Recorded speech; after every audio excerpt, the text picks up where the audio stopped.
Olá, meu amigo, minha amiga, muito obrigado por vocês estarem aqui no nosso Portal do José, hoje para mais um encontro num dia repleto de fatos muito importantes para a República Brasileira, embora, sob o olhar de muitos analistas, muitos veículos de comunicação, esses atos possam parecer situações normais, corriqueiras aqui no nosso país. Mas não são não, é aí que está o ponto que eu quero jogar luz aqui no nosso encontro de hoje, porque não é em qualquer república que um ex-presidente da república, num espaço de 6 meses, aparece 4 vezes diante de um delegado de polícia federal para prestar esclarecimentos sobre crimes. Isso sem levar em consideração a penca de crimes que recairão sobre a cabeça do ex-presidente da república, que o forçará não só a ir novamente a delegacias de polícia, mas perante também aos magistrados e mais à frente perante a leitura de condenações criminais, como a gente sempre tem apontado aqui no nosso portal.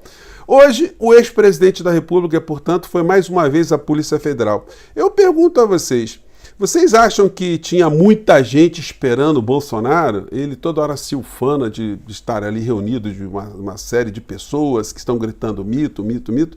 Essas pessoas simplesmente desapareceram? Que fenômeno é esse que acontece aqui em relação ao entorno do ex-presidente da República? Bom, estão acontecendo outras situações também que eu irei comentar aqui com vocês, mas antes de mais nada, é muito importante convidar você que está chegando agora ao nosso portal, não nos conhecia, para que você se inscreva aqui conosco. Já somos 804 mil pessoas inscritas aqui no nosso portal, isso é muito bacana, portanto você aqui é muito bem-vindo. E aquele protocolo de sempre, né? Assista os nossos outros vídeos, se você gostar, compartilhe. Não esqueça de dar o seu joinha, o seu comentário e de vir participar dos nossos chats, que todos os dias eu abro aqui entre 5 horas e 5 e meia. E se puder, se inscreva também no nosso clube de membros, que é uma ferramenta adicional que você tem colocada aqui pelo YouTube para você prestigiar, você estar mais parceiro do seu canal predileto, tá bom? Então vamos seguir em frente. Então, gente, olha só, tem situações que eu sempre apontei aqui com vocês, né? Que a fila iria andar. E a fila está andando em vários segmentos que atuaram contra a nossa saúde física, a nossa saúde mental e a saúde da democracia aqui no nosso país. Uma dessas instituições é a Rádio Jovem Pan, o Grupo Jovem Pan, que está perdendo dinheiro, está definhando e nesse dia está fazendo mais uma leva, né, de demissões. A matéria aqui do UOL diz: após demissões, Jovem Pan passa a faca na programação. Saiba o que mudou. Então, várias pessoas muito conhecidas para o olhar, né, das pessoas que acompanhavam essa emissora, estão saindo de lá. A situação está muito complicada. E, enfim, é apenas mais um passo de uma fila que está andando rumo ao lixão da história, como a gente sempre disse aqui no nosso portal. Muita gente se uniu ao Bolsonaro para ganhar dinheiro. Ninguém tinha, de fato, assim, uma identidade profunda nesse campo, né? Em outros campos, não. Em outros campos há uma identidade porque a deformação na sociedade, como a sociedade brasileira, pode acontecer, né? E como acontece também em outras sociedades. E o ex-presidente da República, que não está conseguindo arregimentar ninguém para ir nesse tipo de encontro dele com o delegado de polícia federal lá em Brasília, também está se fazendo de morto. Não emitiu nenhum comentário sobre a participação ou não participação do Coronel Cid, o seu braço direito. Não disse nada. E é impressionante que a imprensa também não vai atrás, né? É engraçado isso, né? Ninguém levanta essa questão. Nós estamos falando de alguém que cometeu uma série de crimes. Eu não estou dizendo que supostamente cometeu, não. Alguém que cometeu crimes. Portanto, na CPMI de ontem, deveria ser tratado com o nome que todas as pessoas que cometem crimes são dentro de um processo judicial, como criminoso. Só está faltando a sentença final. E, no entanto, apareceu ali com aquele uniforme do Exército, o que foi uma coisa infame, uma coisa que joga a reputação do Exército ainda mais para baixo, e as pessoas honradas dentro das forças militares absolutamente ficam constrangidas ou ficaram constrangidas com esse tipo de situação, porque elas não viram ali um herói, um patriota, não viram ali uma pessoa que estava honrando a farda das Forças Armadas ou do Exército. Estava ali diante de uma pessoa que se comportou como um rato, servindo uma pessoa desqualificada como a figura do ex-presidente da República. Então, enfim, Mas outras situações graves acontecerão com eles, né, gente? Eu sou obrigado aqui, eu nunca pensei, né? Já comentei isso com vocês, né? A condição de professor universitário, professor na direito constitucional, direito penal, de estar me referindo a governantes do nosso país, ex-governantes do nosso país, com esse tipo de palavras, né? De classificações, mas elas são absolutamente injustas. E lembrando, né? Eu gosto sempre de salientar, quanto mais a gente vê essa coisa toda vindo à tona, mais nós temos que nos orgulhar de termos sido sobreviventes, porque nós escapamos dessas pessoas. E agora eles vão ver o que é bom, diante de nós estarmos vivos e estarmos cada vez mais atuantes para esclarecer mentes e tocar corações para que essa gente pague pelas coisas que eles fizeram contra o povo brasileiro. É uma turma de covardes que não tem limites, né? Bolsonaro chega à Polícia Federal para depor sobre trama golpista de Marcos Duval. Gente, não apareceu ninguém lá. O Bolsonaro, se ele não anuncia nos canais dele, as pessoas não vão, né? Não aparecem, né? Vão aparecer na Polícia Federal para fazer o quê, né? Enfim. Então, isso dá bastante para a gente a dimensão de muitos artificialismos, né, ligados a essas criaturas todas. Em mensagens apreendidas pela Polícia Federal, Marcos Duval reafirma a participação de Bolsonaro em trama golpista. Então, o Marcos Duval é uma dessas figuras que vieram das catacumbas, né, do ostracismo, para a política aqui do nosso país, uma figura que se apresenta como alguém ligado à SWAT, com aqueles comportamentos que ele teve na CPMI, na CPI da Covid, da pandemia, enfim, figura absolutamente desclassificada. E uma figura dessa reunida com Daniel Silveira e Bolsonaro. Por que o Bolsonaro, se ele tivesse um pingo de hombridade, por que ele não chamou logo a polícia para prender os dois ali em flagrantes? Ou pelo menos materializar, formatar, né, uma denúncia contra as figuras que estariam conspirando contra a República. São essas questões que ele vai ter que responder lá perante o delegado da Polícia Federal, porque ele pode estar em curso também num crime de prevaricação, né? Então, o inelegível, agora na manchete aqui do Estadão, está escrito: inelegível, Bolsonaro volta à Polícia Federal pela quarta vez, agora para depor sobre trama com Marcos Duval. Gente, esse Marcos Duval é a figura bizarra, como eu tenho falado aqui para vocês, né? Duval detona Bolsonaro em mensagens, mostra relatório da Polícia Federal. Gente, não é à toa que ele está internado, né? E aí você vai vendo a briga dentro do manicômio, porque o que acontece é o seguinte: coisa de maluco, disse Bolsonaro a senador que planejava gravar Alexandre de Moraes. Então, Bolsonaro chamando alguém de maluco, isso denota muito o caráter do maluco que estava conversando com Bolsonaro e do maluco que estava dizendo que o maluco era maluco, né?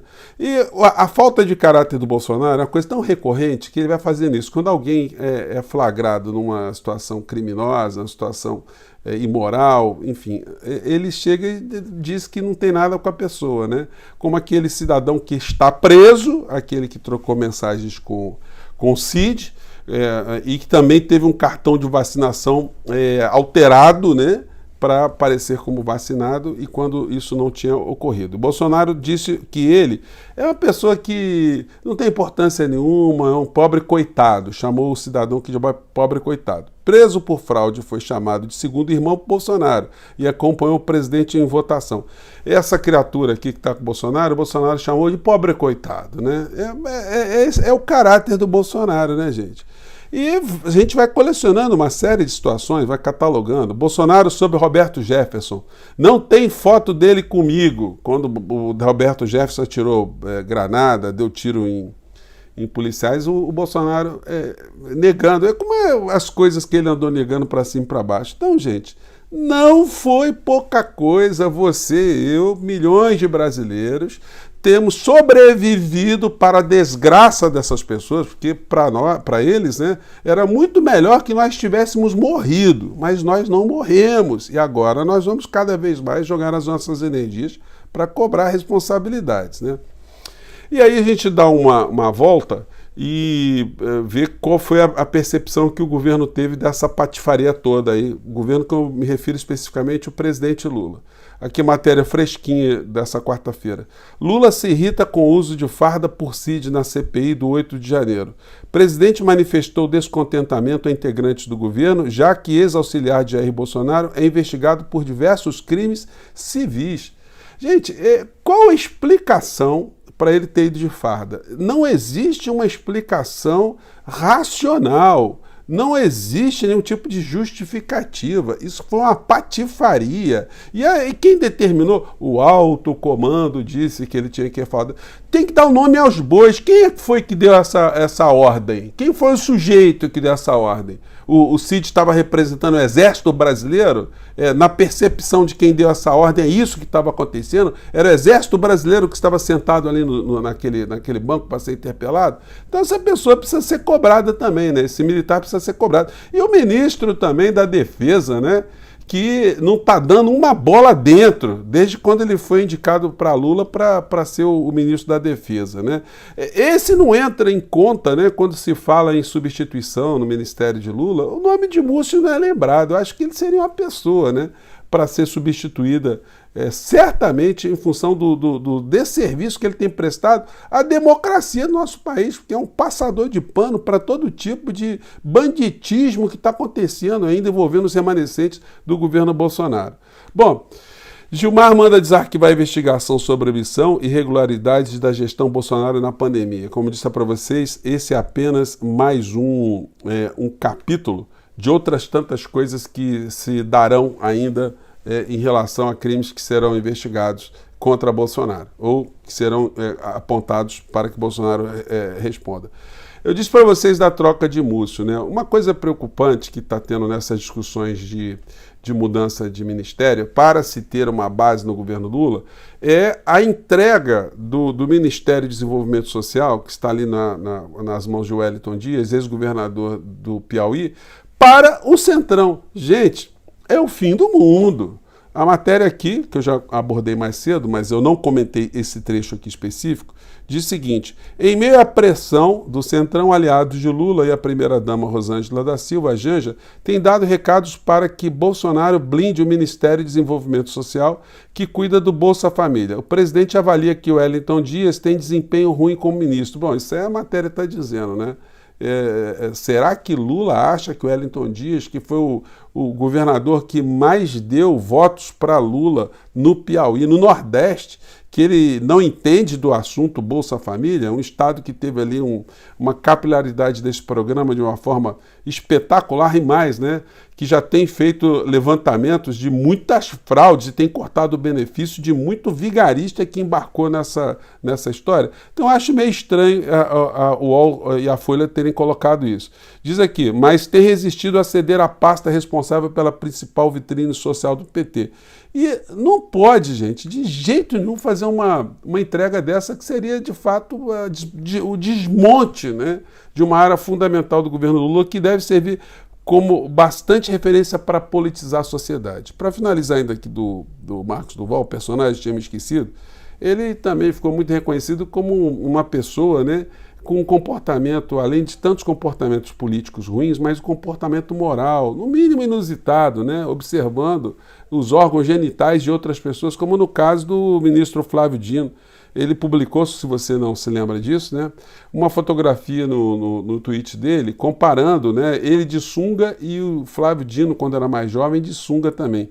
E o título da matéria diz: Duval publica foto de sunga e provoca Dino, cada um usa a arma que tem. Gente, aí coloca aqui a foto dos dois. Gente, é um negócio pavoroso, né?